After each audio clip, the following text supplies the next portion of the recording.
Russia is threatening to cut natural gas supplies to Europe via the Nord Stream 1 pipeline as part of its response to sanctions imposed over the invasion of Ukraine.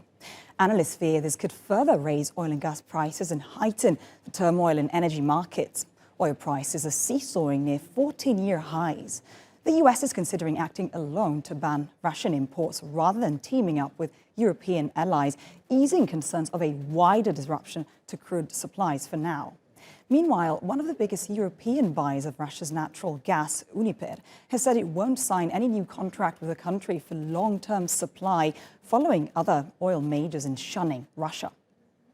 For more on this, joining me now is Craig Erlam, who is Senior Market Analyst at OANDA. Craig, many thanks for being with us this morning. So Russia cutting all of its natural gas flows to Europe. Can you, first of all, help us dissect this? I mean, what would it mean for energy markets, but also for oil prices? I mean, we've seen Brent touching $139 a barrel the other day. Well, ultimately, it means that things would be about to get a lot more expensive. Already here in the UK, we're seeing record prices at the pump. Energy prices, as of April, will be going up by more than 50% for most households. That would get a lot worse. Ultimately, what we're seeing right now is the effects of people pricing in the possibility of supply disruptions. Should we start to see oil and gas being weaponized, then things start to get dramatically worse. Now, and it's because of that I just don't think it's going to happen at this point. I think Germany was quite clear yesterday that there is no other alternative at this point to Russian oil and gas, that this is a long-term objective, that they need to reduce their reliance, and that for now, they are effectively backed into a corner. Russia has obviously said that if Germany and the rest of Europe cuts off its oil, which could see prices balloon to $150, $200 a barrel. If Germany and the rest of Europe did make that move, then they could retaliate with gas. Again, very self-defeating. Oil and gas is an enormous revenue generator as far as the Russian government is concerned. So it's not a move that they will want to make.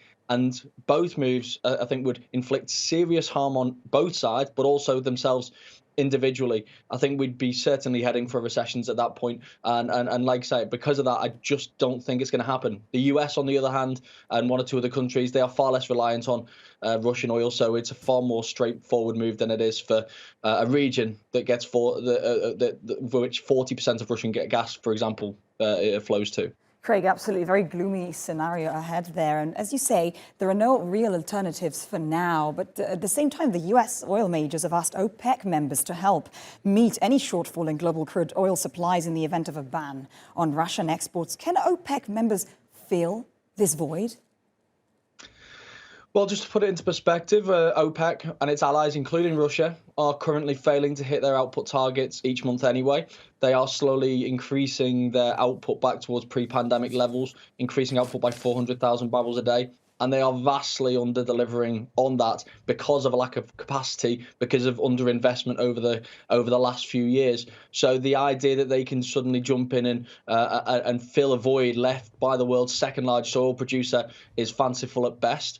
What we could see potentially, if we see this war continue for a long period of time and we start to see oil from Russia reduced because of supply disruptions, because of sanctions on financial institutions and difficulties with deliveries, so unintended consequences of other sanctions, then you could see potentially Saudi Arabia, the UAE, that do have some spare capacity, try to fill the void that way. But there's no way that OPEC or even other nations could fill the void left if Europe and the US cut off Russia altogether. Saudi and UAE potentially. Interesting. Craig Erlam, many thanks for being with us this morning.